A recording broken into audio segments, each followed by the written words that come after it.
Welcome back guys. ಇವತ್ತಿನ ವಿಡಿಯೋದಲ್ಲಿ ನಾನು ಎಕ್ಸ್ಪ್ಲೇನ್ ಮಾಡ್ತಾ ಇದ್ದೀನಿ ಬ್ಲಡಿ ಫ್ಲವರ್ ಪಾರ್ಟ್ 2 ನ. ಪಾರ್ಟ್ 1 ನಲ್ಲಿ ತುಂಬಾ ಒಳ್ಳೆ ರೆಸ್ಪಾನ್ಸ್ ಇತ್ತು, ಮತ್ತೆ ಹಾಗೆ ತುಂಬಾ ಜನ ಕಮೆಂಟ್ ಮಾಡಿದ್ರು ಪಾರ್ಟ್ 2 ಗೋಸ್ಕರ. ಹಿಂದಿನ ಪಾರ್ಟ್ ಅಲ್ಲಿ ಏನೇನ್ ನಡೆದಿತ್ತು ಅಂತ ಒಂದ್ಸಲ ರೀಕ್ಯಾಪ್ ಮಾಡ್ಕೊಬಿಡೋಣ. ಸೊ ನಮ್ಗೆ ಗೊತ್ತಿರುವ ಹಾಗೆ ನಮ್ಮ ಮೇನ್ ಕ್ಯಾರೆಕ್ಟರ್ ಯುಗ್ಯೂಮ್ ಒಂದು ಟ್ರಕ್ ಡ್ರೈವರ್ ನು ಕೂಡ ಕೊಂದಿದ, ಮತ್ತೆ ಹಾಗೆ 17 ಜನರನ್ನ ಕೊಂದ್ಬಿಟ್ಟಿದ್ದ. ಆದ್ರೆ ಅವನು ಹೇಳೋ ಪ್ರಕಾರ ಸಾವು ಕೂಡ ಒಂದು ಡಿಸೀಸ್ ಆಗಿದೆ, ಮತ್ತೆ ಅದನ್ನ ಕ್ಯೂರ್ ಮಾಡಬಹುದು. ಅಂಡ್ ಹಾಗೆ ಅವನು ಯಾವ ರೋಗಕ್ಕೆ ಮದ್ದೆ ಇಲ್ವೋ ಅದೆಲ್ಲವನ್ನು ಕ್ಯೂರ್ ಮಾಡ್ಬಿಟ್ಟದ. ಮತ್ತೆ ಹಾಗೆ ಹ್ಯಾಂಜುನ್ ಅನ್ನೋ ಲಾಯರ್ ಅವನ ಡಿಫೆಂಡ್ ಮಾಡೋಕು ಕೂಡ ಇದ್ರು, ಯಾಕಂದ್ರೆ ಅವನಿಗೆ ತನ್ನ ಮಗಳು ಮಿನ್ಸುನ ರೋಗವನ್ನು ಕೂಡ ಕ್ಯೂರ್ ಮಾಡ್ಬೇಕಾಗಿತ್ತು. ಮುಂದೆ ಹೋಗ್ತಾ ಗೊತ್ತಾಗುತ್ತೆ ಇವನ ಬ್ಲಡ್ ಅಲ್ಲಿ ಒಂದು ಮ್ಯೂಟೇಶನ್ ನಡೆದಿತ್ತು, ಮತ್ತೆ ಹಾಗೆ ಅದರಿಂದಾಗಿ ಇವನ ಬ್ಲಡ್ ಅಂತೂ ಎಲ್ಲಾ ರೀತಿ ರೋಗನು ಕ್ಯೂರ್ ಮಾಡ್ಬಿಡುತ್ತೆ ಅಂತ.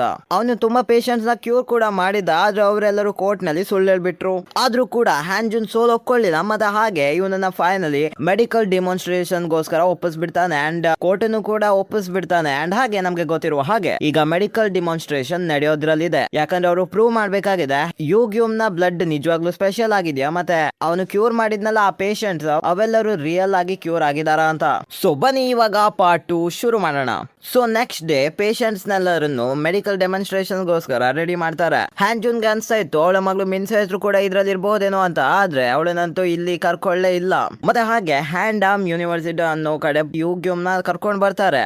ಇಲ್ಲಿ ಒಂದು ಕ್ಯಾನ್ಸರ್ ಪೇಷಂಟ್ ಕೂಡ ಇದ್ರು, ಮತ್ತೆ ಇವರಲ್ಲಿ ಯುಗ್ಯೂಮ್ ನ ಬ್ಲಡ್ ನ ಇಂಜೆಕ್ಟ್ ಮಾಡ್ತಾರೆ. ಮತ್ತೆ ಇವರೆಲ್ಲರಿಗೂ ಇವಾಗ 24 ಗಂಟೆ ವೇಟ್ ಮಾಡ್ಬೇಕಾಗತ್ತೆ. ಮತ್ತೆ ಹಾಗೆ ಇಲ್ಲಿ ಡಿಟೆಕ್ಟಿವ್ ಕಾಂಗ್ ಒಬ್ಬ ವ್ಯಕ್ತಿಯ ಡೀಟೇಲ್ಸ್ ಎಲ್ಲ ಪತ್ತೆ ಹಚ್ತಾನೆ. ಆ ವ್ಯಕ್ತಿ ಯಾರು ಅಂತ ಗೊತ್ತಾಯ್ತಾ? ಚಾಯುನ್ ಪ್ರೊಫೆಸರ್ ಹ್ಯಾನ್ ನ ಬಿಲ್ಡಿಂಗ್ ಅಲ್ಲಿ ಇದ್ದಾಗ ಒಂದು ಫೈಲ್ ನ ಒಗ್ದಿದ್ಲಲ್ಲ ಅವನ ಮೇಲೆ, ಅವನ ಹೆಸರು ಶಿಂಗೋ ಚಾನ್ ಅಂತ. ಮತ್ತೆ ಅವನು ಕೂಡ ಒಂದು ದೊಡ್ಡ ಕ್ರಿಮಿನಲ್ ಆಗಿದ್ದಾನೆ. ಮತ್ತೆ ಚಾಯುನ್ ನ ಬಾಸ್ ಅವನ ಲಾಯರ್ ಆಗಿದ್ದ, ಆದ್ರೆ ಮೇ ಬಿ ರಿಪೋರ್ಟ್ ಫೇಕ್ ಆಗಿರ್ಬೋದು ಅಂತ ಅವ್ರಿಗೆ ಅನ್ಸುತ್ತೆ. ಮತ್ತೆ 24 ಗಂಟೆ ಕಳಿಯುತ್ತೆ ಅಂಡ್ ಆ ಮಗುವಿನಲ್ಲಿ ಕ್ಯಾನ್ಸರ್ ಇತ್ತಲ್ಲ, ಮತ್ತೆ ಯುಗ್ಯೂಮ್ ನ ಬ್ಲಡ್ ಹಾಕಿದ್ರಲ್ಲ ಅವಳ ಕ್ಯಾನ್ಸರ್ ಪೂರ್ತಿಯಾಗಿ ಕ್ಯೂರ್ ಆಗ್ಬಿಟ್ಟಿದೆ. ಈ ನ್ಯೂಸ್ ಅಂತೂ ತುಂಬಾ ವೈರಲ್ ಆಗ್ಬಿಡುತ್ತೆ. ಮತ್ತೆ ಹಾಗೆ ಯುಗ್ಯೂಮ್ ಇದನ್ನ ನೋಡ್ಕೊಂಡು ನಗಾಡ್ತಾನೆ. ಅವನಂತೂ ಇವರ ಪೂರ್ತಿ ಸಿಸ್ಟಮ್ ನ ಅಗೇನ್ಸ್ಟ್ ಗೆದ್ಬಿಟ್ಟಿದ್ದ ಗುರು. ಮತ್ತೆ ಇನ್ನೊಬ್ಬ ಪವರ್ಫುಲ್ ಕ್ಯಾರೆಕ್ಟರ್ ನ ಎಂಟ್ರಿ ಆಗುತ್ತೆ ಸೀರೀಸ್ ನಲ್ಲಿ. ಇವರು ಚಾ ಮೆಡಿಕಲ್ ಸೆಂಟರ್ ನ ಚೇರ್ಮನ್ ಆಗಿದ್ದಾರೆ, ಮತ್ತೆ ಹೆಸರು ಚಾ ಜುಂಗ್ಸು ಅಂತ.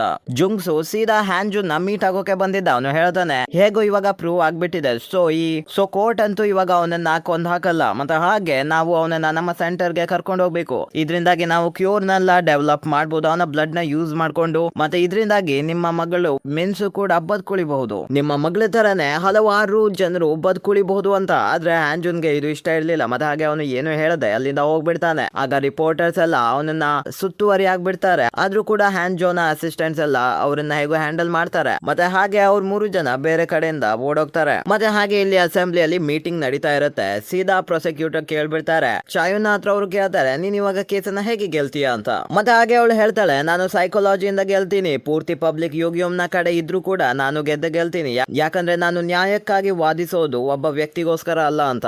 ಸೊ ಇದು ಕೋರ್ಟ್ ದಿನ ಆಗಿದೆ. ಮತ್ತೆ ಚಾಯುನ್ ವಾದಿಸ್ತಾಳೆ ಏನಂದ್ರೆ ಅವಳು ಯುಗ್ಯೂಮ್ ನ 2 ಪೇಷಂಟ್ಸ್ ನ ಮೀಟ್ ಆಗಿದ್ರು, ಮತ್ತೆ ಅವರು ಪೂರ್ತಿಯಾಗಿ ಕ್ಯೂರ್ ಆಗಿರ್ಲಿಲ್ಲ, ಬದಲಾಗಿ ಅವರ ಕಂಡೀಷನ್ ಅಂತೂ ಇನ್ನು ಹಾಳಾಗೋಗಿತ್ತು ಈ ಟೈಮ್ ನಲ್ಲಿ. ಸೊ ಹೀಗಾಗಿ ಯುಗ್ಯೂಮ್ ಸುಳ್ಳು ಹೇಳ್ತಾ ಇದ್ದಾನಂತ ಹೇಳ್ತಾಳೆ. ಆದ್ರೆ ಹ್ಯಾಂಜುನ್ ಹೇಳ್ತಾನೆ ಅವ್ರು ಯಾರು ಕ್ಯೂರ್ ಆಗಿಲ್ಲ, ಯಾಕಂದ್ರೆ ಅವ್ರು ಯಾರು ಯುಗ್ಯೂಮ್ ನ ಇನ್ಸ್ಟ್ರಕ್ಷನ್ಸ್ ನ ಸರಿಯಾಗಿ ಫಾಲೋ ಮಾಡ್ಲಿಲ್ಲ. ಅವರು ಬೇರೆ ಡಾಕ್ಟರ್ಸ್ ಗೆ ತಮ್ಮನ್ನ ತೋರಿಸಿದ್ರು. ಹೀಗಾಗಿ ಹ್ಯಾಂಜುನ್ ರಿಕ್ವೆಸ್ಟ್ ಮಾಡ್ಕೊಳ್ತಾನೆ, ಯಾವ್ದಾದ್ರು ಇನ್ಕ್ಯೂರೇಬಲ್ ಡಿಸೀಸ್ ಇರೋ ಪೇಷಂಟ್ ನ ಯುಗ್ಯೂಮ್ ಹತ್ರ ತಂದ್ಕೊಡಿ, ಮತ್ತೆ ಹಾಗೆ ಅವನು ಅವ್ರಿಗೆ ಟ್ರೀಟ್ಮೆಂಟ್ ನ ಕೊಡ್ಲಿ. ಯುಗ್ಯೂಮ್ ಸ್ಮೈಲ್ ಮಾಡ್ತಾನೆ, ನನ್ಗಂತೊಂದ್ಸತಿ ಎಲ್ಲ ಅವನ ಪ್ಲಾನ್ ಪ್ರಕಾರನೇ ನಡೀತಾ ಇದೆ ಅಂತ.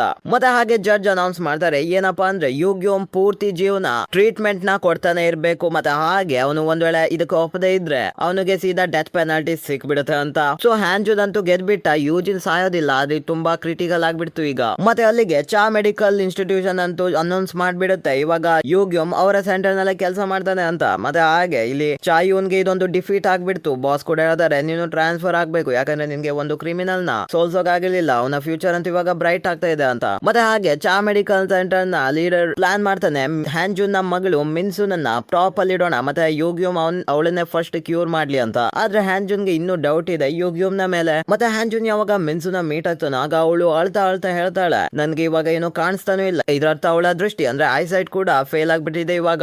ಒಂದು ಕಡೆ ರಿಪೋರ್ಟರ್ ಜೋ ಅಂಡ್ ಮಿನ್ಗ್ಯೂಗೆ ಡೌಟ್ ಬರುತ್ತೆ, ಯಾಕೆ ಚಾ ಮೆಡಿಕಲ್ ಸೆಂಟರ್ ಯುಗ್ಯೂಮ್ ನ ಮೇಲೆ ಇಷ್ಟು ಇನ್ವೆಸ್ಟ್ ಮಾಡ್ತಾ ಇದೆ ಅಂತ. ಮತ್ತೆ ಹಾಗೆ ಯಾವ ರಿಸರ್ಚರ್ ಯುಗ್ಯೂಮ್ ನ ಜೊತೆ ಮೊದಲು ಕೆಲಸ ಮಾಡ್ತಿದ್ನೋ ಅವನ ಮರ್ಡರ್ ಇನ್ನು ಯಾಕೆ ಅನ್ಸಾಲ್ವ್ ಆಗ್ಕೊಂಡಿದೆ. ಮತ್ತೆ ಚಾಯುನ್ಗೆ ರಿಸರ್ಚ್ ಮಾಡೋದ್ರಿಂದ ಗೊತ್ತಾಗ್ಬಿಡುತ್ತೆ ಪ್ರೊಫೆಸರ್ ಹ್ಯಾನ್ ಇದ್ನಲ್ಲ ಅವನು ಪೇಷಂಟ್ ಮೇಲೆ ಕನ್ಸೆಂಟ್ ಇಲ್ಲದೆ ಯಾವ್ದಾವ್ದೋ ಎಕ್ಸ್ಪೆರಿಮೆಂಟ್ಸ್ ನೆಲ್ಲ ಮಾಡ್ತಾ ಇರ್ತಿದ್ದ. ಹೀಗಾಗಿ ಅವನ ಮೇಲೆ ಕ್ರಿಮಿನಲ್ ಚಾರ್ಜಸ್ ಕೂಡ ಇತ್ತು. ಆದ್ರೆ ಈ ಕ್ರಿಮಿನಲ್ ಕ್ರಿಮಿನಲ್ ಚಾರ್ಜಸ್ ನ ತೆಗೆದಾಕೋಕೆ ಅವನಿಗೆ ಹೆಲ್ಪ್ ಮಾಡಿದ್ದು ಬೇರೆ ಯಾರು ಅಲ್ಲ, ಬದಲಾಗಿ ಚಾಯುನ್ ನ ಬಾಸ್ ವು ಆಗಿದ್ದಾನೆ. ಮತ್ತೆ ಹಾಗೆ ಅಸೆಂಬ್ಲಿ ಮ್ಯಾನ್ ಬೀಕ್ ಆಗಿದ್ದಾನೆ ಅಂತ ಚಾಯುನ್ ಸೀದಾ ಬಾಸ್ ಹತ್ರ ಬಂದು ಕೇಳ್ತಾಳೆ. ಆದ್ರೆ ಇವನು ಸುಮ್ನಾಗೋಕೆ ಹೇಳ್ಬಿಡ್ತಾನೆ. ಇದ್ರ ಅರ್ಥ ಏನೋ ಒಂದು ದೊಡ್ಡ ಸೀಕ್ರೆಟ್ ಇದೆ. ಅವಳು ಕೇಳಿದ್ಲು, ನಿಮ್ಗೆ ಯುಗಿಯೋ ಮೊದ್ಲಿಂದನೂ ಗೊತ್ತಿತ್ತಾ ಅಂತ. ಮತ್ತೆ ಹಾಗೆ ಇಲ್ಲಿ ಚಾ ಮೆಡಿಕಲ್ ಸೆಂಟರ್ ನ ಸಿಇಒ ಮತ್ತೆ ಇನ್ನು ತುಂಬಾ ಇನ್ವೆಸ್ಟರ್ಸ್ ಎಲ್ಲ ಪ್ಲಾನ್ ಮಾಡ್ತಾ ಇದ್ರು. ಏನಂದ್ರೆ ಯುಗಿಯಂ ನ ಬ್ಲಡ್ ಅನ್ನು ಯೂಸ್ ಮಾಡ್ಕೊಂಡು ನಾವು ಒಂದು ಸ್ಟ್ರಾಂಗ್ ಡ್ರಗ್ ನ ಇನ್ವೆಂಟ್ ಮಾಡಬಹುದು. ಮತ್ತೆ ಹಾಗೆ ಇದು ಪೂರ್ತಿ ಮಾರ್ಕೆಟ್ ಅನ್ನ ರೂಲ್ ಮಾಡ್ಬಿಡುತ್ತೆ ಅಂತ. ಇದ್ರ ಅರ್ಥ ಗಾಯ್ಸ್, ಇವರು ಬರೀ ಕ್ಯೂರ್ ನ ಡೆವಲಪ್ ಮಾಡೋಕಲ್ಲ, ಬದಲಾಗಿ ಇದೊಂದು ಬಿಸ್ನೆಸ್ ಪ್ಲಾನ್ ಆಗಿದೆ ಅವ್ರದ್ದು. ಯುಗಿಯಂ ನ ಬಳಸ್ಕೊಂಡು ಪ್ರಾಫಿಟ್ ಮಾಡೋದು. ನನ್ಗಂತೂ ಅನ್ಸುತ್ತೆ ಇವರೆಲ್ಲರ ಹಿಂದೆ ಒಂದು ದೊಡ್ಡ ಮಾಸ್ಟರ್ ಮೈಂಡ್ ಇದ್ದಾನೆ ಅಂತ.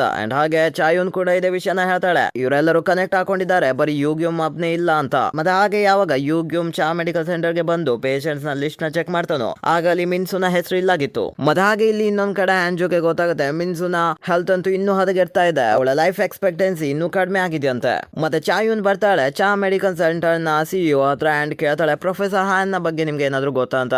ಮತ್ತೆ ಯುಗಿಯಂ ಯಾವಾಗ ಪ್ರೊಫೆಸರ್ ಹ್ಯಾನ್ ನ ಮೀಟ್ ಆಗಿದ್ನೋ, ಆಗ ಅವನು ಒಂದು ಫೋಟೋನ ತೋರಿಸಿದ್ದ ಯುಗಿಯಂಗೆ. ಇದನ್ನ ನೋಡಿ ಯುಗಿಯಂ ಸ್ವಲ್ಪ ಸ್ಮೈಲ್ ಮಾಡ್ತಾನೆ. ಮತ್ತೆ ಹಾಗೆ ಇದು ಏನಾಗಿರುತ್ತೆ ಗೊತ್ತಾ, ಚಾ ಮೆಡಿಕಲ್ ಸೆಂಟರ್ ನ ಪೂರ್ತಿ ಮ್ಯಾಪ್ ಆಗಿದೆ. ಮತ್ತೆ ಹಾಗೆ ಅವನು ಹೇಳ್ತಾನೆ ಎಲ್ಲವನ್ನು ನೆನ್ಪಿಟ್ಕೋ ಅಂತ.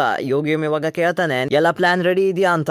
ಪ್ರೊಫೆಸರ್ ಹ್ಯಾನ್ ಹೇಳ್ತಾರೆ, ನಾನು ನನ್ನ ಪೂರ್ತಿ ಲೈಫ್ ನ ರಿಸ್ಕ್ ಮಾಡಿ ಇಲ್ಲಿವರೆಗೂ ಬಂದಿದ್ದು. ಪ್ರೊಫೆಸರ್ ಹ್ಯಾನ್ ಹೇಳ್ತಾನೆ, ನಾನು ಸೆಕ್ಯೂರಿಟಿ ಟೀಮ್ ಗೆ ದುಡ್ಡು ಕೊಟ್ಟಿದ್ದೀನಿ, ಮತ್ತೆ ಹಾಗೆ CCTV ಎಲ್ಲಾನು ಆಫ್ ಮಾಡಿಸಿದ್ದೀನಿ, ಅಂಡ್ ನೀನು ನಿನ್ನ ಪ್ರಾಮಿಸ್ ನ ಮರಿಬೇಡ ಅಂತ. ಯುಗಿಯಂ ಹೇಳ್ತಾನೆ, ನೀವು ನನ್ನ ಮನೆಗೆ ಹೋಗಿರಿ, ಮತ್ತೆ ರಾತ್ರಿ ಟೈಮ್ ಅಲ್ಲಿ ವಾಪಸ್ ಬನ್ನಿ ಅಂತ. ಪ್ರೊಫೆಸರ್ ಹ್ಯಾನ್ ಯಾವಾಗ ತನ್ನ ಕಾರ್ನ ತಗೊಂಡು ಹೋಗ್ತಾ ಇದ್ರು, ಆಗ ಒಂದು ಬ್ಲಾಕ್ ಕಾರ್ ಅವರನ್ನ ಚೇಸ್ ಮಾಡ್ತಾ ಇತ್ತು. ಮತ್ತೆ ಚಾಯುನ್ ಇಲ್ಲಿ ಸೀದಾ ಚಾ ಮೆಡಿಕಲ್ ಸೆಂಟರ್ ನ ಸಿಇಒ ಇದ್ನಲ್ಲ, ಅವನ ಹತ್ರ ಕೇಳ್ಬಿಡ್ತಾಳೆ, ನೀವು ಕನ್ಸೆಂಟ್ ಇಲ್ದೆ ಪೇಷಂಟ್ಸ್ ಮೇಲೆ ಎಕ್ಸ್ಪೆರಿಮೆಂಟ್ ಮಾಡ್ತಿದ್ರು ತಾನೆ ಅಂತ.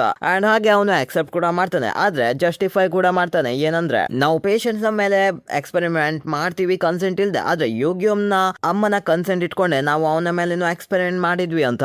ಓ, ಅಂದ್ರೆ ಯಾವಾಗ ಯುಗಿಯಂಗೆ ಆಕ್ಸಿಡೆಂಟ್ ಆಗಿತ್ತಲ್ಲ, ಆಗ ಇವನಿಗೆ ಟ್ರೀಟ್ಮೆಂಟ್ ಕೊಟ್ಟಿದ್ದು ಚಾ ಮೆಡಿಕಲ್ ಸೆಂಟರ್ ಅಂತ ನಮ್ಗೆ ಗೊತ್ತಾಗುತ್ತೆ. ಮತ್ತೆ ಹಾಗೆ ಚಾಯುನ್ ಕೇಳ್ತಾಳೆ, ಆದ್ರೆ ಯಾವಾಗ ಯುಗಿಯಂ ಕೋಮಾದಲ್ಲಿದ್ನೋ ಆಗಂತೂ ಅವನ ಅಮ್ಮ ಸತ್ತೋಗಿದ್ಲು, ಸೊ ಹೀಗಾಗಿ ನೀವು ಕನ್ಸೆಂಟ್ ಯಾರಾದ್ರೂ ತಗೊಂಡಿದ್ದು ಅಂತ ಅವಳಿಗೆ ಡೌಟ್ ಬಂದಿರುತ್ತೆ. ಸೊ ಅವಳು ಸೀದಾ ಡಿಟೆಕ್ಟಿವ್ ಕಾಂಗ್ ಗೆ ಕಾಲ್ ಮಾಡಿ ಯುಗಿಯಂ ನ ಮನೆ ಪೂರ್ತಿ ಇನ್ವೆಸ್ಟಿಗೇಟ್ ಮಾಡೋಕೆ ಹೇಳ್ತಾಳೆ. ಇಲ್ಲಿ ಯುಗಿಯಂ ಕಂಟಿನ್ಯೂ ಮಾಡ್ತಾನೆ ಪೇಷಂಟ್ಸ್ ಗೆ ಟ್ರೀಟ್ಮೆಂಟ್ ಮಾಡೋಕೆ. ಮತ್ತೆ ಹಾಗೆ ಇಲ್ಲಿ ನಾವು ನೋಡ್ತೀವಿ ರಿಪೋರ್ಟರ್ ಜೋ ಅಂಡ್ ಮಿನ್ಗ್ಯೂ ಇದ್ರಲ್ಲ, ಅಂದ್ರೆ ಹ್ಯಾಂಜೋನ್ ಅಸಿಸ್ಟೆಂಟ್ಸ್, ಅವರು ಯುಗಿಯಂ ನ ಅಕ್ಕಪಕ್ಕದ ಮನೆಯವ್ರನ್ನೆಲ್ಲ ಕೇಳ್ತಾರೆ. ಮತ್ತೆ ಹಾಗೆ ಅವ್ರಿಗೆ ಗೊತ್ತಾಗುತ್ತೆ ಯುಗಿಯಂ ನ ಅಮ್ಮನ ಶವ ಅಂತೂ ನದಿಯ ದಡದಲ್ಲಿ ಸಿಕ್ಕಿದಂತೆ. ಒಂದ್ ವೇಳೆ ಹಾರ್ಟ್ ಅಟ್ಯಾಕ್ ಆಗಿದ್ರೆ ಅವರು ಇಲ್ಲೆಲ್ಲ ಹೇಗೆ ಸಾಯೋಕ್ ಸಾಧ್ಯ. ಮತ್ತೆ ಹಾಗೆ ಅವರಿಬ್ರಂತೂ ಓಡೋಗ್ಬಿಡ್ತಾರೆ, ಯಾಕಂದ್ರೆ ಅವ್ರಿಗೆ ಅನ್ಸ್ತಾ ಇತ್ತು ಯಾರೋ ಅವರನ್ನ ಫಾಲೋ ಮಾಡ್ತಿದ್ದಾರೆ ಅಂತ. ಇಲ್ಲಿ ಡಿಟೆಕ್ಟಿವ್ ಕಾಂಗ್ ಅಂಡ್ ಚಾಯುನ್ ಸೀದಾ ಯುಗಿಯಂ ನ ಮನೆಗೆ ಬರ್ತಾರೆ. ಮತ್ತೆ ಆ ಮನೆಯಿಂದ ಯಾರೋ ಒಬ್ಬ ವ್ಯಕ್ತಿ ಓಡೋಗ್ಬಿಡ್ತಾನೆ. ಅಂಡ್ ಹಾಗೆ ಚಾಯುನ್ ಅವನನ್ನ ಚೇಸ್ ಮಾಡೋಕೆ ಶುರು ಮಾಡ್ತಾಳೆ, ಬಟ್ ಅವಳು ಕೂಡ ಬಿದ್ದೋಗ್ಬಿಡ್ತಾಳೆ. ಮತ್ತೆ ಅವನಂತೂ ಎಸ್ಕೇಪ್ ಆಗ್ಬಿಡ್ತಾನೆ. ಆಕ್ಚುಲಿ ಇಲ್ಲಿಂದ ಓಡೋಗಿದ್ದು ಬೇರೆ ಯಾರು ಅಲ್ಲ, ಬದಲಾಗಿ ಪ್ರೊಫೆಸರ್ ಹ್ಯಾನ್ ಆಗಿದ್ದ. ಯುಗಿಯಂ ಹೇಳಿದ್ನಲ್ಲ ನನ್ನ ಮನೆಗೆ ಹೋಗಿರಿ ಸೇಫ್ ಆಗಿ ಅಂತ. ಮತ್ತೆ ಹಾಗೆ ಯಾವಾಗ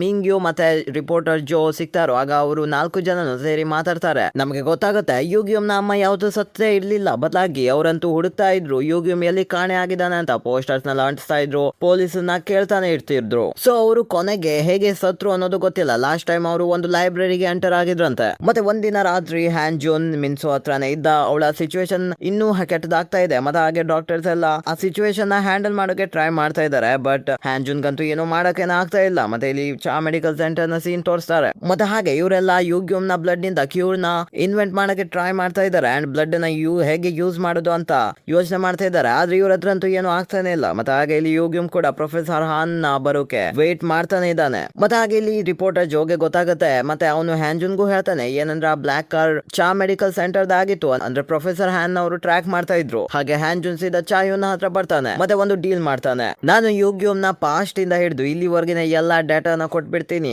ಆದ್ರೆ ಅದ್ರ ಬದಲು ನೀನು ನನ್ಗೆ ಪ್ರಾಸಿಕ್ಯೂಷನ್ ಆಕ್ಸೆಸ್ ಕೊಡ್ಬೇಕು. ಮತ್ತೆ ಹಾಗೆ ಚಾ ಮೆಡಿಕಲ್ ಸೆಂಟರ್ ಬಗ್ಗೆ ಇರೋ ನಿನ್ನ ಹತ್ರ ಎಲ್ಲ ಇನ್ಫಾರ್ಮೇಶನ್ ನನಗೆ ಕೊಡ್ಬೇಕು ಅಂತ. ಸೊ ಇವರಿಬ್ರಂತ ಇವಾಗ ಡೀಲ್ ಮಾಡ್ಕೊಂಡು ಒಂದೇ ಸೈಡ್ ಗೆ ಬಂದ್ಬಿಡ್ತಾರೆ. ಮತ್ತೆ ಹೇಗಿದ್ರು ಚಾಯುನ್ ಟ್ರಾನ್ಸ್ಫರ್ ಆಗೋದ್ರಲ್ಲೇ ಇದ್ರು. ಹೀಗಾಗಿ ಅವಳು ತನ್ನ ಟೀಮ್ ಗೆ ಒಂದು ಟ್ರೀಟ್ ನ ಕೊಡಿಸ್ತಾಳೆ. ಆಗ ಡಿಟೆಕ್ಟಿವ್ ಕಾಂಗ್ ಒಂದು ಮಾತನ್ನ ಹೇಳ್ತಾನೆ. ಅವನು ಆಕ್ಚುಲಿ ಡೈರೆಕ್ಟರ್ ಹೋಗೋಸ್ಕರನೇ ಮೊದಲು ಕೆಲಸ ಮಾಡ್ತಾ ಇದ್ದ. ಮತ್ತೆ ಹಾಗೆ ಯುಗಿಯಂ ನ ಮದರ್ ನ ಕೇಸ್ ಇದ್ದಲ್ಲ, ಅದನ್ನ ಅವನೇ ಕ್ಲೋಸ್ ಮಾಡಿದ್ದಾಗಿತ್ತಂತೆ. ಈಗ ಚಾಯುನ್ಗೆ ಡಿಟೆಕ್ಟಿವ್ ಕಾಂಗ್ ನ ಮೇಲೆ ಡೌಟ್ ಇದೆ. ಮತ್ತೆ ಹಾಗೆ ಡಿಟೆಕ್ಟಿವ್ ಕಾಂಗ್ ಒಂದು ಸೀಕ್ರೆಟ್ ವ್ಯಕ್ತಿಯನ್ನ ಮೀಟ್ ಆಗೋಕೆ ಹೋಗ್ತಾನೆ. ಮತ್ತೆ ಹಾಗೆ ಇಲ್ಲಿ ಹ್ಯಾಂಜನ್ ಕೂಡ ರಿಸರ್ಚ್ ಮಾಡ್ತಾ ಇದ್ರು. ಅಂಡ್ ಗೊತ್ತಾಗುತ್ತೆ ಏನಪ್ಪಾ ಅಂದ್ರೆ ಈ ಇದಾನಲ್ಲ, ಈ ಡೈರೆಕ್ಟರ್ ಇದಾನಲ್ಲ, ಅಂದ್ರೆ ಚಾಯುನ್ ನ ಡೈರೆಕ್ಟರ್ ಅಂದ್ರೆ ಬಾಸ್, ಅವನೇ ಪ್ರೊಫೆಸರ್ ಹ್ಯಾನ್ ನ ಇಲ್ಲಿಗಲ್ ಕೆಲಸನೆಲ್ಲ ಕ್ಲೋಸ್ ಮಾಡಾಕಿದ್ದಾಗಿತ್ತು. ಅಸೆಂಬ್ಲಿಮನ್ ಬೇಕ್ ಕೂಡ ಕನೆಕ್ಟ್ ಹಾಕೊಂಡೇ ಇದ್ರು. ಅಂದ್ರೆ ಪೂರ್ತಿ ಗವರ್ಮೆಂಟ್, ಚಾ ಮೆಡಿಕಲ್ ಸಿಸ್ಟಮ್, ಯುಗ್ಯೂಮ್ ಎಲ್ಲರೂ ಕನೆಕ್ಟ್ ಹಾಕೊಂಡಿದ್ದಾರೆ. ಸೊ ಹ್ಯಾನ್ ಜೂನ್ ಪೂರ್ತಿ ಪ್ಲಾನ್ಸ್ ನೆಲ್ಲ ಡಿವೈಡ್ ಮಾಡ್ಬಿಡ್ತಾನೆ. ರಿಪೋರ್ಟರ್ ಜೋ ಇವಾಗ ಪ್ರೊಫೆಸರ್ ಹ್ಯಾನ್ ನ ಪಾಸ್ಟ್ ನ ಬಗ್ಗೆ ತಿಳ್ಕೊಬೇಕು. ಮತ್ತೆ ಹಾಗೆ ಮಿನ್ಗ್ಯೂ ಅಸೆಂಬ್ಲಿಮನ್ ಬೇಕ್ ನ ಇನ್ವೆಸ್ಟಿಗೇಷನ್ ಮಾಡ್ಬೇಕು. ಅಂಡ್ ಹಾಗೆ ನಮ್ಗೆ ಒಂದು ಬ್ಯಾಕ್ ಸ್ಟೋರಿ ರಿವೀಲ್ ಆಗುತ್ತೆ. ಚಾ ಮೆಡಿಕಲ್ ಸೆಂಟರ್ ನ ಕರೆಂಟ್ ಚೇರ್ಮನ್ ಇದ್ರಲ್ಲ, ಅವನು ಚೈಲ್ಡ್ಹುಡ್ ಅಲ್ಲಿ ತನ್ನ ಅಪ್ಪಂದೆ ಕೊಲೆ ಮಾಡ್ಬಿಟ್ಟಿದ್ದ. ಸೊ ಯುಗ್ಯೂಮ್ ಅನ್ನ ಹ್ಯಾನ್ ಮೆಡಿಕಲ್ ಸೆಂಟರ್ ಗೆ ಕರ್ಕೊಂಡು ಹೋಗ್ತಾರೆ. ಯಾಕಂದ್ರೆ ಒಂದು ಹೊಸ ಪೇಷಂಟ್ ನ ಟ್ರೀಟ್ಮೆಂಟ್ ಮಾಡೋದಿತ್ತು. ಎಲ್ಲ ಸರಿ ಹೋಗ್ತಾ ಇತ್ತು. ಆದ್ರೆ ಚಾಯುನ್ಗೆ ಡಿಟೆಕ್ಟಿವ್ ಕಾಲ್ ಮಾಡಿ ಹೇಳ್ತಾನೆ ಒಂದು ಜಾಗಕ್ಕೆ ಬರೋಕೆ. ಈ ಜಾಗದಲ್ಲೇ ನೋಡಿ ಯೋಗ್ಯೋಮ್ ಎಲ್ಲ ಎಕ್ಸ್ಪೆರಿಮೆಂಟ್ಸ್ ಮಾಡ್ತಾ ಇದ್ದ. ಪ್ರೊಫೆಸರ್ ಹ್ಯಾನ್ ಆಕ್ಚುಲಿ ಸತ್ತೋಗ್ಬಿಟ್ಟಿದ್ರು. ಮತ್ತೆ ಇವರ ಕೊಲೆ 2 ದಿನದ ಹಿಂದೆ, ಅಂದ್ರೆ ಯೋಗ್ಯೋಮ್ ನ ಮನೆಯಿಂದ ಅವರು ಓಡೋಗಿದ್ರಲ್ಲ, ಅದೇ ದಿನ ರಾತ್ರಿ ಇವರ ಕೊಲೆ ಆಗಿತ್ತಂತೆ. ಮತ್ತೆ ಇನ್ನೊಂದು ಶಾಕ್ ನಮ್ಗೆ ಗೊತ್ತಾಗುತ್ತೆ. ಚಾಯುನ್ಗೆ ಗೊತ್ತಾಗುತ್ತೆ. ಏನಪ್ಪಾ ಅಂದ್ರೆ ಯೋಗ್ಯೋಮ್ ಮೆಡಿಕಲ್ ಡೆಮಾನ್ಸ್ಟ್ರೇಷನ್ ಇಂದ ಓಡೋಗ್ಬಿಟ್ಟಿದ್ದಾನೆ. ಅಂದ್ರೆ ಚಾ ಮೆಡಿಕಲ್ ಸೆಂಟರ್ ನಲ್ಲಿ ಅವನು ಇಲ್ಲ. ಮತ್ತೆ ನಮ್ಗೆ ಇಲ್ಲಿ ತೋರ್ಸ್ತಾರೆ ಹ್ಯಾನ್ ಜೂನ್ ಅಂತೂ ಇವಾಗ ಯುಗ್ಯೂಮ್ ನ ಕರ್ಕೊಂಡು ಹೋಗ್ತಾ ಇದ್ದಾನೆ ಎಲ್ಲೋ. ಸೊ ನಮ್ಗೆ ಫ್ಲಾಶ್ ಬ್ಯಾಕ್ ತೋರಿಸ್ತಾರೆ. ಯಾವಾಗ ಹ್ಯಾನ್ ಜೂನ್ ಪೂರ್ತಿ ಬ್ರೇಕ್ ಆಗ್ಬಿಟ್ಟಿದ್ನು ಇಮೋಷನಲಿ, ಆಗ ಯುಗ್ಯೂಮ್ ನ ಹತ್ರ ಬಂದು ಕೇಳಿದ್ದ, ನನ್ನ ಮಗಳನ್ನ ಪ್ಲೀಸ್ ಸೇವ್ ಮಾಡ್ಕೊಡು ಅಂತ. ಮತ್ತೆ ಹಾಗೆ ಯುಗ್ಯೂಮ್ ಪ್ರಾಮಿಸ್ ಕೂಡ ಮಾಡಿದ್ದ, ನೀನು ನನ್ನ ನಂಬಿದ್ರೆ ಮಾತ್ರ ಮಿನ್ಸುನ ಜೀವನ ನಾನು ಉಳಿಸ್ತೀನಿ ಅಂತ. ಮತ್ತೆ ಹಾಗೆ ಅವರು ಎಸ್ಕೇಪ್ ಆಗೋಕೆ ಪ್ಲಾನ್ ಮಾಡಿದ್ರು. ಇನ್ನೊಂದ್ ಕಡೆ ಪ್ರೊಫೆಸರ್ ಹಾನೆದಂತೂ ಆಕ್ಚುಲಿ ಚಾ ಮೆಡಿಕಲ್ ಸೆಂಟರ್ ನ ಚೇರ್ಮನ್ ಹಿಡ್ಕೊಂಡು ಬಂದಿದ್ದ. ಮತ್ತೆ ಹಾಗೆ ಅವ್ರ ಹತ್ರ ಡಿಮಾಂಡ್ ಮಾಡಿದ್ದ, ನೀನು ಕ್ಯೂರ್ ನ ಕಂಡಿಡಿಲೇಬೇಕು, ಯುಗ್ಯೂಮ್ ನ ಬ್ಲಡ್ ನ ಯೂಸ್ ಮಾಡ್ಕೊಡು ಅಂತ. ಪ್ರೊಫೆಸರ್ ಹಾನ್ ಹೇಳಿದ್ರು, ಯುಗ್ಯೂಮ್ ಬದುಕಿದ್ರೆ ಮಾತ್ರ ನಾನು ಅವನ ಬ್ಲಡ್ ನ ಯೂಸ್ ಮಾಡಿ ಎಕ್ಸ್ಪೆರಿಮೆಂಟ್ಸ್ ನ ಮಾಡಬಹುದು ಅಂತ. ಆದ್ರೆ ಜುಂಗ್ಸುಗಂತೂ ಯುಗ್ಯೂಮ್ ಒಂದು ಆಸೆಟ್ ಆಗಿದ್ದಾನೆ. ಮನುಷ್ಯ ಅಂತೂ ಅಲ್ವಲ್ಲ, ಅವನಿಗೆ ಪ್ರಾಫಿಟ್ ಮಾಡ್ಕೊಳ್ಳೋದು ಒಂದೇ ಅಷ್ಟೇ ಅವನ ಮೇನ್ ಗೋಲ್. ಮತ್ತೆ ಹಾಗೆ ಅವನು ಪ್ರೊಫೆಸರ್ ಹ್ಯಾನ್ ನ ಕೊಲ್ಲಿಸಿ ಬಿಡ್ತಾನೆ. ಮತ್ತೆ ಚಾಯುನ್ ಇಲ್ಲಿ ಅಸೆಂಬ್ಲಿಮನ್ ಬೀಕ್ ನ ಸೆಕ್ರೆಟರಿಯನ್ನ ಮೀಟ್ ಆಗ್ತಾಳೆ. ಅಂಡ್ ಹಾಗೆ ಇವರು ಹೇಳ್ತಾರೆ, ಹೇಗೆ ಜುಂಗ್ಸುನ ಅಪ್ಪ ಇದ್ನಲ್ಲ, ಅವನಿಂದಾನೇ ಈ ಎಕ್ಸ್ಪೆರಿಮೆಂಟ್ಸ್ ಎಲ್ಲ ಮೊದಲು ಶುರುವಾಗಿದ್ದು. ಅಂದ್ರೆ ಎಲ್ಲಾ ಡಿಸೀಸ್ ಅನ್ನು ಕ್ಯೂರ್ ಮಾಡುವಂತ ಬ್ಲಡ್ ನ ಕ್ರಿಯೇಟ್ ಮಾಡೋಕೆ. ಮತ್ತೆ ನಮ್ಗೆ ಗೊತ್ತಾಗುತ್ತೆ ಚಾ ಮೆಡಿಕಲ್ ನ ಸಿಇಒ ಇದಾನಲ್ಲ, ಅವನ ಅಪ್ಪ ನ ಕೊಂದಿದೆ ಅಂತ ಹೇಳಿದ್ನಲ್ಲ. ಆಕ್ಚುಲಿ ಅವನ ಅಪ್ಪ ತನ್ನ ಮಗ ಅಂದ್ರೆ ಚಾ ಮೆಡಿಕಲ್ ನ ಸಿಇಒ ಎಕ್ಸ್ಪೆರಿಮೆಂಟ್ ಆಗಿ ಯೂಸ್ ಮಾಡ್ಕೊಳ್ತಿದ್ದ ಮೊದಲು. ಚಾ ಮೆಡಿಕಲ್ ಸೆಂಟರ್ ನ ಸಿಇಒ ಅಂದ್ರೆ ಜಾಂಗ್ಸು ಮತ್ತೆ ಯುಗ್ಯೂಮ್ ಮೀಟ್ ಆಗ್ತಾರೆ. ಯುಗ್ಯೂಮ್ ಹೇಳ್ತಾನೆ, ಬ್ಲಡ್ ನ ಪದೇ ಯೂಸ್ ಮಾಡ್ತಾ ಇವಾಗ ನನ್ನ ಬ್ಲಡ್ ಅಲ್ಲಿ ಎಫೆಕ್ಟ್ ಕಡಿಮೆ ಆಗ್ತಾ ಇದೆ ಅಂತ. ಸೊ ನಾನ್ ಬದುಕಿಲ್ದೆ ಇದ್ರೆ ನಿಮ್ಗೆ ಈ ಕ್ಯೂರ್ ಎಲ್ಲ ಮಾಡಕ್ ಆಗಲ್ಲ ಬರೀ ನನ್ ಬ್ಲಡ್ ಇಂದ. ಸೊ ನಾನು ಹೊಸ ಬ್ಲಡ್ ಅನ್ನ ಜನರೇಟ್ ಮಾಡ್ತಾ ಇದ್ರೆ, ಅಂದ್ರೆ ನನ್ನ ಬಾಡಿಲಿ ಬ್ಲಡ್ ಜನರೇಟ್ ಆಗ್ತಾ ಇದ್ರೆ ಮಾತ್ರ ಅದು ಎಫೆಕ್ಟಿವ್ ಆಗಿರುತ್ತೆ. ಸೊ ಯುಗ್ಯೂಮ್ ಮನೆ ಇನ್ನೊಂದ್ ಕಡೆ ಹಾಸ್ಪಿಟಲ್ ಗೆ ಕರ್ಕೊಂಡು ಹೋಗ್ತಾರೆ ಒಂದು ಪೇಷಂಟ್ ನ ಕ್ಯೂರ್ ಮಾಡೋಗೋಸ್ಕರ. ಮತ್ತೆ ಇಲ್ಲಿ ಚಾಯುನ್ ಅಂತೂ ಇನ್ನು ಇನ್ವೆಸ್ಟಿಗೇಟ್ ಮಾಡ್ತಾನೆ ಇದ್ದಾಳೆ. ಅವಳಿಗೆ ಗೊತ್ತಾಗುತ್ತೆ ಈ ಕ್ಲಿನಿಕಲ್ ಫಾರ್ಮ್ಸ್ ಎಲ್ಲ ಯಾವತ್ತು ಟೆಸ್ಟೆಡ್ ಅಂಡ್ ಪ್ರೂವನ್ ಆಗ್ಲೇ ಇಲ್ಲಾಗಿತ್ತು. ಏನು ಪೇಷಂಟ್ ಕನ್ಸೆಂಟ್ ನ ಕೊಟ್ಟಿದ್ರಲ್ಲ, ಆ ಫಾರ್ಮ್ಸ್ ಎಲ್ಲ ಫೇಕ್ ಆಗಿತ್ತು. ಇವೆಲ್ಲದ್ರ ಹಿಂದೆ ಬೇಕೇ ಇರೋದು ಅಸೆಂಬ್ಲಿ ಮ್ಯಾನ್ ಇದಾನಲ್ಲ ಅವನು. ಮತ್ತೆ ಹಾಗೆ ಅವನು ಹಲವಾರು ಫೇಕ್ ಕಂಪನೀಸ್ ನ ಕ್ರಿಯೇಟ್ ಮಾಡಿ ಫಂಡ್ ಮಾಡಿ ಅದರಿಂದ ಪ್ರಾಫಿಟ್ ಮಾಡ್ತಾ ಇದ್ದ. ಸೊ ಇವಾಗ ಅವ್ರ ಹತ್ರ ಎಲ್ಲಾ ಪ್ರೂಫ್ಸ್ ಕೂಡ ಇದೆ. ಮತ್ತೆ ಹಾಗೆ ಡೈರೆಕ್ಟರ್ ಓ ಹತ್ರ ಬಂದು ಕೇಳ್ತಾಳೆ, ಒಂದ್ ವೇಳೆ ನೀವು ವಾರಂಟ್ ನ ಕೊಡದೆ ಇದ್ರೆ ನಾನು ನಿಮ್ಮನ್ನ ಎಕ್ಸ್ಪೋಸ್ ಮಾಡ್ಬಿಡ್ತೀನಿ ಅಂತ. ಮತ್ತೆ ಹಾಗೆ ಇಲ್ಲಿ ಹಾನಾ ಹಾಸ್ಪಿಟಲ್ ಅಲ್ಲಿ ಯುಗ್ಯೂಮ್ ಆಲ್ರೆಡಿ ಬಂದಿರ್ತಾನೆ. ಅವನ ಜೊತೆ ಇನ್ನೊಬ್ಬ ಡಾಕ್ಟರ್ ಕೂಡ ಇದ್ದ. ಮತ್ತೆ ಹಾಗೆ ಹ್ಯಾನ್ ಜೂನ್ ಆಲ್ರೆಡಿ ಅವನಿಗೆ ಲಂಚ ಕೊಟ್ಟಿದೆ. ಹೀಗಾಗಿ ಹ್ಯಾನ್ ಜೂನ್ಗೆ ಹಾಸ್ಪಿಟಲ್ ಎಂಟರ್ ಆಗೋಕೆ ಅವನು ಬಿಟ್ಬಿಡ್ತಾನೆ. ಮತ್ತೆ ಟ್ರೀಟ್ಮೆಂಟ್ ಆಯ್ತಿದ್ದಂತೆ ಯುಗ್ಯೂಮ್ ಇರೋರು ಮತ್ತೆ ಹಾಗೆ ಪೂರ್ತಿ ಹಾಸ್ಪಿಟಲ್ ನ ಎಲೆಕ್ಟ್ರಿಸಿಟಿನೇ ಬಂದಾಗ್ಬಿಡುತ್ತೆ. ಅಂಡ್ ಹಾಗೆ ಅವನ ಟ್ರ್ಯಾಕ್ ಮಾಡೋಕೆ ಒಂದು ಡಿವೈಸ್ ನ ಕಾಲಿಗೆ ಹಾಕಿಟ್ಟಿದ್ರು. ಮತ್ತೆ ಅದನ್ನ ಅವನು ಬ್ರೇಕ್ ಮಾಡ್ಬಿಡ್ತಾನೆ. ಅಂಡ್ ಅಲ್ಲಿಂದ ಹಾಂಜುನ ಜೊತೆ ಎಸ್ಕೇಪ್ ಆಗ್ಬಿಡ್ತಾನೆ. ಮತ್ತೆ ಹಾಗೆ ಇಲ್ಲಿಂದಾನೆ ಚೇಸ್ ಶುರು ಆಗೋದು. ಅದೇ ಬ್ಲಾಕ್ ಕಾರ್ ಇತ್ತಲ್ಲ, ಇವನು ಶಿನ್ಹೋ ಅಂತ ಚಾ ಮೆಡಿಕಲ್ ನ ಜೊತೆಗೆ ಸೇರಿದವನು. ಮತ್ತೆ ಹಾಗೆ ಹ್ಯಾನ್ಜುನ್ ಚೇಸ್ ಮಾಡ್ತಾ ಇದ್ದಾನೆ. ಅಂಡ್ ಇವರ ಹ್ಯಾನ್ಜುನ ಕಾರ್ ಅಲ್ಲಿ ಮಿನ್ಸು ಮತ್ತೆ ಯುಗ್ಯೂಮ್ ಕೂಡ ಇದ್ದ. ಮತ್ತೆ ಹಾಗೆ ಇಲ್ಲಿ ಶಿನ್ಹೋ ಆಕ್ಸಿಡೆಂಟ್ ಮಾಡಿಸಿ ಬಿಡ್ತಾನೆ. ಅಂಡ್ ಯುಗ್ಯೂಮ್ಗೆ ತುಂಬಾನೇ ಪೆಟ್ಟಾಗೋಯ್ತು. ಸಿಚುವೇಶನ್ ಅಂತೂ ಔಟ್ ಆಫ್ ಕಂಟ್ರೋಲ್ ಆಗ್ತಾ ಇದೆ. ಹೀಗಾಗಿ ಹ್ಯಾನ್ಜುನ್ ರಿಪೋರ್ಟರ್ ಜೋಗೆ ಕಾಲ್ ಮಾಡ್ಬಿಡ್ತಾನೆ. ಮತ್ತೆ ಹಾಗೆ ಹೇಗೋ ಮಾಡಿ ರಿಪೋರ್ಟರ್ ಜೋ ಅವರನ್ನೆಲ್ಲ ಹ್ಯಾಂಡಲ್ ಮಾಡ್ತಾನೆ. ಅಂಡ್ ಇಲ್ಲಿ ಹ್ಯಾನ್ಜುನ್ ಯುಗ್ಯೂಮ್ ಅನ್ನ ತನ್ನ ಮನೆಗೆ ಕರ್ಕೊಂಡು ಬರ್ತಾನೆ. ಅಂದಾಗೆ ಮಿನ್ಸುನ್ ಅವರು ಆಲ್ರೆಡಿ ಒಳಗಡೆ ತಂದಿದ್ರು. ಹ್ಯಾನ್ಜುನ್ ಮತ್ತೆ ಅವನ ವೈಫ್ ಫಸ್ಟ್ ಯುಗ್ಯೂಮ್ಗೆ ಟ್ರೀಟ್ಮೆಂಟ್ ಕೊಟ್ಟು ಆಮೇಲೆ ಮಿನ್ಸುನ ಕ್ಯೂರ್ ಮಾಡ್ಬೇಕು ಅಂತ ಇದ್ರು. ಆದ್ರೆ ಯುಗ್ಯೂಮ್ ಅದನ್ನ ಬೇಡ ಅಂತ ಹೇಳ್ತಾನೆ. ಅವನು ಅರ್ಧ ಜೀವದಲ್ಲಿದ್ರು ಕೂಡ ತನ್ನ ಬ್ಲಡ್ ಅನ್ನ ಇಂಜೆಕ್ಟ್ ಮಾಡ್ಬಿಡ್ತಾನೆ ಮಿನ್ಸುಗೆ. ಮತ್ತೆ ಹಾಗೆ ತುಂಬಾ ಹೊತ್ತು ಕಳೆಯುತ್ತೆ. ಮತ್ತೆ ಹಾಗೆ ಮಿನ್ಸು ಕ್ಯೂರ್ ಆಗ್ಬಿಡ್ತಾಳೆ. ಅವಳು ಇವಾಗ ನಾರ್ಮಲ್ ಆಗ್ಬಿಟ್ಲು. ಮತ್ತೆ ಹ್ಯಾನ್ಜುನ್ಗೆ ತುಂಬಾನೇ ಖುಷಿ ಆಗುತ್ತೆ. ಯುಗ್ಯೂಮ್ ಕೂಡ ಇನ್ನು ಬದ್ಕೊಂಡೇ ಇದ್ದ. ಆದ್ರೆ ಇಲ್ಲಿ ಚಾ ಮೆಡಿಕಲ್ ಸೆಂಟರ್ ನಲ್ಲಿ ಒಂದು ಮೀಟಿಂಗ್ ನಡೀತಾ ಇರುತ್ತೆ. ಅದೇ ಒಂದು ಡ್ರಗ್ ನ ತಯಾರಿಸಬೇಕು, ಯುಗ್ಯೂಮ್ ನ ಬ್ಲಡ್ ಅನ್ನ ಯೂಸ್ ಮಾಡ್ಕೊಂಡು ಅಂತ ಎಲ್ಲ ಇನ್ವೆಸ್ಟರ್ಸ್ ಕಾದು ಕುಳಿತಿದ್ರಲ್ಲ ಚಾ ಮೆಡಿಕಲ್ ಸೆಂಟರ್ ನ ಸಿಇಒ ಚುಂಗ್ಸು ಜೊತೆ. ಆಕ್ಚುಲಿ ಸ್ಟಾಕ್ಸ್ ಎಲ್ಲ ಕೆಳಗೆ ಬಿದ್ದೋಗ್ಬಿಟ್ಟಿದೆ. ಮತ್ತೆ ಹಾಗೆ ಬೀಕ್ ಅಂತೂ ಅರೆಸ್ಟ್ ಆಗ್ಬಿಟ್ಟಿದ್ದಾನೆ. ಸೊ ಇವ್ರಿಗೆ ತುಂಬಾನೇ ಪ್ರಾಬ್ಲಮ್ಸ್ ಆಗ್ತಾ ಇದೆ. ಮತ್ತೆ ನಮ್ಗೆ ಇನ್ನೊಂದು ಶಾಕಿಂಗ್ ವಿಚಾರ ಗೊತ್ತಾಗುತ್ತೆ. ಇವರೆಲ್ಲರ ಮಾಸ್ಟರ್ ಮೈಂಡ್ ಯಾರು ಗೊತ್ತಾ? ಅದು ಚೇರ್ಮನ್ ಚಾ ಆಗಿದ್ದಾರೆ. ಮತ್ತೆ ಇವರು ಚಾಯಿಯೋನ ಅಪ್ಪ. ಜುಂಗ್ಸು ಟ್ರೈ ಮಾಡ್ತಾನೆ ಕನ್ವಿನ್ಸ್ ಮಾಡಕ್ಕೆ, ಆದ್ರೆ ಅವನ ಕಂಟ್ರೋಲ್ ಅಂತೂ ಹೋಗ್ಬಿಡ್ತು ಇವಾಗ. ಮತ್ತೆ ನೆಕ್ಸ್ಟ್ ಸೀನ್ ಅಲ್ಲಿ ಯುಗ್ಯೂಮ್ ಮೆಚ್ಚರಾಗಿದ್ದ ಪ್ರಜ್ಞೆ ತಪ್ಪೋಗಿದ್ನಲ್ಲ ಅದಕ್ಕೆ ಹ್ಯಾಂಜುನ್ ಮತ್ತೆ ಯೂಗ್ಯೂಮ್ ಮಾತಾಡ್ತಾರೆ. ಹ್ಯಾಂಜುನ್ ಹೇಳ್ತಾನೆ ನಾವಿಬ್ರು ಈ ಒಬ್ರನ್ನೊಬ್ರು ನಂಬಿದ್ರೆ ಇಷ್ಟೊತ್ತಿಗೆ ಎಲ್ಲ ಈಸಿ ಆಗಿರ್ತಿತ್ತು ಅನ್ಸುತ್ತೆ. ಮತ್ತೆ ಹಾಗೆ ಯೂಗ್ಯೂಮ್ ಸ್ಮೈಲ್ ಕೊಡ್ತಾನೆ ಅಂಡ್ ಹೇಳ್ತಾನೆ ನೀನು ಒಂದು ಒಳ್ಳೆ ತಂದೆ ಅಂತ ಹೇಳ್ತಾನೆ ಯೂಗ್ಯೂಮ್. ಅಂಡ್ ಹಾಗೆ ಯೂಗ್ಯೂಮ್ ಈ ಬ್ರಿಡ್ಜ್ ವರ್ಗೂ ಕರ್ಕೊಂಡ್ ಬರ್ತಾನೆ ಹ್ಯಾಂಜುನ್ ನ. ಇಲ್ಲೇ ನೋಡಿ ಯೂಗ್ಯೂಮ್ ನ ಮದರ್ ಸತ್ತಿದಾಗಿತ್ತು. ಮತ್ತೆ ಹಾಗೆ ಯೂಗ್ಯೂಮ್ ಎಲ್ಲ ಸತ್ಯನ ಇವಾಗ ಹೇಳೋಕೆ ಶುರು ಮಾಡ್ತಾನೆ. ಮತ್ತೆ ಫ್ಲಾಶ್ ಬ್ಯಾಕ್ ಅನ್ನ ತೋರಿಸ್ತಾರೆ ಹೇಗೆ ಯೂಗ್ಯೂಮ್ ನ ಆಕ್ಸಿಡೆಂಟ್ ಆಗಿತ್ತು ಅದೇ ಟೈಮ್ ಅಲ್ಲಿ ಇವನನ್ನ ಮೆಡಿಕಲ್ ಸೆಂಟರ್ ಗೆನೆ ಅಡ್ಮಿಟ್ ಮಾಡಿಸಿದಾಗಿತ್ತು. ಮತ್ತೆ ಹಾಗೆ ಜುಂಗ್ಸು ಅಂಡ್ ಅವನ ಅಪ್ಪಂಗೆ ಈ ಎಕ್ಸ್ಪೆರಿಮೆಂಟ್ಸ್ ಮತ್ತೆ ಕ್ಯೂರ್ ಹುಡ್ಕೋದ್ರಲ್ಲಿ ತುಂಬಾನೇ ಇಂಟ್ರೆಸ್ಟ್ ಇತ್ತು. ಹೀಗಾಗಿ ಅವರು ಪ್ರೊಫೆಸರ್ ಹ್ಯಾನ್ ನ ಕರ್ಕೊಂಡ್ ಬಂದು ಯೂಗ್ಯೂಮ್ ನ ಮೇಲೆ ಎಕ್ಸ್ಪೆರಿಮೆಂಟ್ಸ್ ನ ಮಾಡೋಕೆ ಬಿಟ್ಬಿಟ್ರು. ಮತ್ತೊಂದ್ ಕಡೆ ಯೂಗ್ಯೂಮ್ ನ ಅಮ್ಮಂಗೆ ಗೊತ್ತೇ ಇರ್ಲಿಲ್ಲ ಯೂಗ್ಯೂಮ್ ಎಲ್ಲಿ ಹೋಗಿದ್ದಾನೆ ಅಂತ. ಹೀಗಾಗಿ ಅವನು ಕಾಣೆ ಆಗಿದ್ದಂತ ಪೋಸ್ಟರ್ ನೆಲ್ಲ ಹಾಕ್ಸ್ತಿದ್ಲು. ಅಂಡ್ ಹಾಗೆ ತುಂಬಾನೇ ಟ್ರೈ ಮಾಡಿದ್ಲು. ಪೊಲೀಸ್ ಕೂಡ ಅವಳಿಗೆ ಸಹಾಯ ಮಾಡ್ತಾನೆ ಇರ್ಲಿಲ್ಲ. ಅವರು ಇಲ್ಲಿಗಲ್ ಎಕ್ಸ್ಪೆರಿಮೆಂಟ್ ಅದು ಇದು ತುಂಬಾನೇ ರಿಸರ್ಚ್ ಮಾಡಿದ್ರು. ತುಂಬಾನೇ ವಿಷಯ ಗೊತ್ತಾಗಿತ್ತು. ಅದಕ್ಕೇನೆ ಜುಂಗ್ಸು ಮತ್ತೆ ಅವನ ಅಪ್ಪ ಸೇರ್ಕೊಂಡು ಯೂಗ್ಯೂಮ್ ನ ಅಮ್ಮನ ಕೊಲೆ ಮಾಡ್ಬಿಟ್ರು. ಮತ್ತೆ ಹಾಗೆ ಅವಳ ಬಾಡಿಯನ್ನ ಈ ರಿವರ್ ನ ಸೈಡ್ ಅಲ್ಲಿ ಅಂದ್ರೆ ಬ್ರಿಡ್ಜ್ ನ ಕೆಳಗಡೆನೆ ಹಾಕ್ಬಿಟ್ರು. ಅಂಡ್ ಅಲ್ಲಿಂದಾನೆ ಯೂಗ್ಯೂಮ್ಗೆ ಇವೆಲ್ಲ ವಿಷಯ ಗೊತ್ತಾಯ್ತು. ಮತ್ತೆ ಅವನು ರಿವೆಂಜ್ ತಗೊಳಕ್ಕೆ ಶುರು ಮಾಡ್ಬಿಟ್ಟ. ಅಂಡ್ ಹಾಗೆ ಇವಾಗ ಜುಂಗ್ಸು ಕೂಡ ಈ ಬ್ರಿಡ್ಜ್ ಹತ್ರ ಬಂದ್ಬಿಡ್ತಾನೆ. ಹ್ಯಾಂಜುನ್ ಮತ್ತೆ ಯೂಗ್ಯೂಮ್ ಇದ್ರಲ್ಲ ಅದೇ ಬ್ರಿಡ್ಜ್. ಮತ್ತೆ ಹಾಗೆ ಅವನು ಹೇಳ್ತಾನೆ ನೀವಿಬ್ರು ಸ್ವಾರ್ಥಿಗಳು. ಅಂಡ್ ಹಾಗೆ ಇನ್ಸಲ್ಟ್ ಕೂಡ ಮಾಡ್ತಾರೆ ಹ್ಯಾಂಜುನ್ ಅಂಡ್ ಯೂಗ್ಯೂಮ್ ನ. ಯೂಗ್ಯೂಮ್ ಕೋಪದಿಂದ ಅವನಿಗೆ ಹೊಡೆಯೋಕ್ ಹೋಗ್ತಾನೆ. ಆದ್ರೆ ಶಿನ್ ಅಲ್ಲಿಗೆ ಬಂದು ತಡಿತಾನೆ ಯೂಗ್ಯೂಮ್ ನ. ಜುಂಗ್ಸುದಂತೂ ಟೋನೇ ಚೇಂಜ್ ಆಗಿ ಹೋಗುತ್ತೆ ಅಂಡ್ ಹೇಳ್ತಾನೆ ಯೂಗ್ಯೂಮ್ ನ ಹತ್ರ ಬಾ ನಾವಿಬ್ರು ಜೊತೆಗೆ ಕೆಲಸ ಮಾಡೋಣ ಅಂತ. ಆದ್ರೆ ಯೂಗ್ಯೂಮ್ ಅಂತ ಅವನ ಕುತ್ತಿಗೆನೆ ಹಿಡ್ಕೊಂಡ್ ಬಿಡ್ತಾನೆ. ಮತ್ತೆ ಜುಂಗ್ಸು ಹೇಳ್ತಾನೆ ನನ್ನ ಮೇಲೆ ಎಕ್ಸ್ಪೆರಿಮೆಂಟ್ ಮಾಡೋಗೋಸ್ಕರ ನಾನೇ ಕನ್ಸೆಂಟ್ ಕೊಟ್ಟಿದ್ದಾಗಿತ್ತು ನನ್ನ ಅಪ್ಪಂಗೆ. ಮತ್ತೆ ಇದೆಲ್ಲ ಕತೆ ಕೇಳಂತೂ ಅವನಿಗೆ ಇನ್ನೂ ಕೋಪ ಬಂದ್ಬಿಡುತ್ತೆ ಯೂಗ್ಯೂಮ್ಗೆ. ಅಂಡ್ ಅಲ್ಲಿಗೆ ಚಾಯುನ್ ಅಂಡ್ ಪೊಲೀಸ್ ಎಲ್ಲ ಬಂದ್ಬಿಡ್ತಾರೆ. ಈ ಸಲ ಚಾಯುನ್ ಹತ್ರ ಎವಿಡೆನ್ಸ್ ಇತ್ತು. ಹೀಗಾಗಿ ಚಾ ಮೆಡಿಕಲ್ ಸೆಂಟರ್ ನ ಸಿಇಒ ಅಂದ್ರೆ ಜುಂಗ್ಸು ಅನ್ನ ಹಿಡಿದು ಬಿಡ್ತಾಳೆ. ಯೂಗ್ಯೂಮ್ ಅಂತ ಜುಂಗ್ಸುನ ಕೊಲ್ಲೋಕೆ ಹೋಗ್ತಾ ಇದ್ದ. ಆದ್ರೆ ಹ್ಯಾಂಜುನ್ ತಡೆದ್ ಬಿಡ್ತಾನೆ. ಬಟ್ ಯೂಗ್ಯೂಮ್ ಹೇಳ್ತಾನೆ ಇವಾಗ ತುಂಬಾನೇ ಲೇಟ್ ಆಗೋಯ್ತು ಅಂತ. ಅಂಡ್ ಹಾಗೆ ಯೂಗ್ಯೂಮ್ ಅಲ್ಲಿ ಜುಂಗ್ಸುನ ಹತ್ರ ಹೋಗ್ತಾ ಇದ್ದ. ಅದೇ ಟೈಮ್ ಅಲ್ಲಿ ಒಂದು ಪೊಲೀಸ್ ಶೂಟ್ ಮಾಡ್ಬಿಡ್ತಾರೆ. ಮತ್ತೆ ಹಾಗೆ ಆ ಬುಲೆಟ್ ಹ್ಯಾಂಜುನ್ಗೆ ತಾಗ್ಬಿಡುತ್ತೆ. ಮತ್ತೆ ಹ್ಯಾಂಜುನ್ ಯೂಗ್ಯೂಮ್ಗೆ ಸ್ಟಾಪ್ ಆಗೋಕೆ ಹೇಳ್ತಾನೆ. ಯೂಗ್ಯೂಮ್ಗೆ ಇದನ್ನ ನೋಡಿ ತುಂಬಾನೇ ದುಃಖ ಆಗುತ್ತೆ. ಯಾಕಂದ್ರೆ ಹ್ಯಾಂಜುನ್ಗೆ ಬುಲೆಟ್ ತಾಗ್ಬಿಡ್ತಲ್ಲ. ಸೊ ಹೀಗಾಗಿ ಚಾಯುನ್ನ ಅವನು ನೋಡ್ತಾನೆ. ಮತ್ತೆ ಹೇಳ್ತಾನೆ ಹ್ಯಾಂಜುನ್ ಸರಿಯಾಗಿ ನೋಡ್ಕೋ ಅಂತ. ಮತ್ತೆ ಅವನು ಜಂಗ್ಸುನ ಕಿಲ್ ಮಾಡೋಕೆ ಹೋಗ್ತಾನೆ. ಆದ್ರೆ ಇನ್ನೊಂದು ಬುಲೆಟ್ ಫೈರ್ ಆಗುತ್ತೆ. ಅಂಡ್ ಈ ಸಲ ಯೂಗ್ಯೂಮ್ಗೆ ಅದು ತಾಗುತ್ತೆ. ಮತ್ತೆ ಯೂಗ್ಯೂಮ್ ಬ್ರಿಡ್ಜ್ ಇಂದ ಕೆಳಗಡೆ ಬಿದ್ದೋಗ್ಬಿಡ್ತಾನೆ. ಅಂದ್ರೆ ಅವನು ಮೇನ್ ಕ್ಯಾರೆಕ್ಟರ್ ಸತ್ತೋಗ್ಬಿಟ್ನ. ಎಲ್ಲರಿಗೂ ಇದು ಎಂಡ್ ಅನ್ಸುತ್ತೆ. ಆದ್ರೆ ಗಾಯ್ಸ್ ಇನ್ನೊಂದು ಕಥೆ ಇದೆ.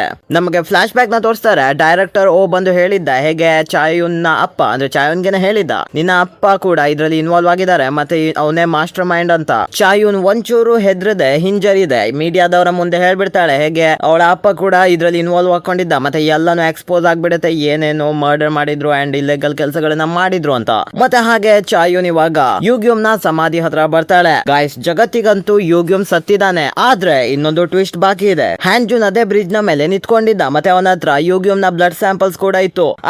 ಅವನದನ್ನ ಅದೇ ಬ್ರಿಡ್ಜ್ ನ ಕೆಳಗೆ ಹಾಕೋದ್ರಲ್ಲೇ ಇದ್ದ. ಆದ್ರೆ ಅವನಿಗೆ ಒಂದು ಕಾಲ್ ಬರುತ್ತೆ. ಮತ್ತೆ ಆ ಕಾಲ್ ಅಲ್ಲಿ ಯಾರೋ ಹಲೋ ಅಂತ ವಾಯ್ಸ್ ಬರುತ್ತೆ. ಓಕೆನಾ, ಇದನ್ನ ಕೇಳಂತೂ ಹ್ಯಾಂಜುನ್ ಸ್ವಲ್ಪ ಸ್ಮೈಲ್ ಮಾಡ್ತಾನೆ. ಏನೋ ಖುಷಿ ಆಯ್ತು ಅನ್ಸುತ್ತೆ. ಯಾರೋ ಕಳ್ಕೊಂಡವ್ರು ವಾಪಸ್ ಬಂದಿರ್ಬೋದಾ ಅಥವಾ ಯೂಗ್ಯೂಮ್ ಕಾಲ್ ಮಾಡಿರ್ಬೋದು ಅಥವಾ ಏನು ಗೊತ್ತೇ ಇಲ್ಲ ನಮ್ಗೆ. ಈ ಸೀರೀಸ್ ನಲ್ಲಿ ಎಂಡ್ ಅಲ್ಲಿ ಏನು ಈ ಕಾಲ್ ಮಾಡಿದ್ ಯಾರು ಅಂತ ಗೊತ್ತಿಲ್ಲ. ಸೊ ಮೇ ಬಿ ನಾವು ಸೀಸನ್ 2 ನ ಎಕ್ಸ್ಪೆಕ್ಟ್ ಮಾಡ್ಬೋದೇನೋ. ಸೀಸನ್ 2 ಇನ್ನೂ ಬರ್ಲಿಲ್ಲ. ಆದ್ರೆ ಯೂಗ್ಯೂಮ್ ಬದುಕಿದಾನೋ ಇಲ್ವೋ ಅಂತ ಯಾರಿಗೂ ಕೂಡ ಗೊತ್ತಿಲ್ಲ. ಗಾಯ್ಸ್ ವಿಡಿಯೋ ಇಷ್ಟ ಆಗಿದೆ ಸಬ್ಸ್ಕ್ರೈಬ್ ಮಾಡ್ಕೊಂಡು ಬೆಲ್ ನೋಟಿಫಿಕೇಶನ್ ಆನ್ ಮಾಡ್ಕೊಳ್ಳಿ. ಅಂಡ್ ಹಾಗೆ ವಿಡಿಯೋಗೆ ಹೈಪ್ ಕೂಡ ಮಾಡ್ಬಿಡಿ. ಇದರಿಂದ ನಮ್ಗೆ ತುಂಬಾನೇ ಹೆಲ್ಪ್ ಆಗ್ಬಿಡುತ್ತೆ. ಮತ್ತೆ ಹಾಗೆ ಗಾಯ್ಸ್ ಕಮೆಂಟ್ ಮಾಡಿ ಹೇಗನ್ಸು ಅಂತ.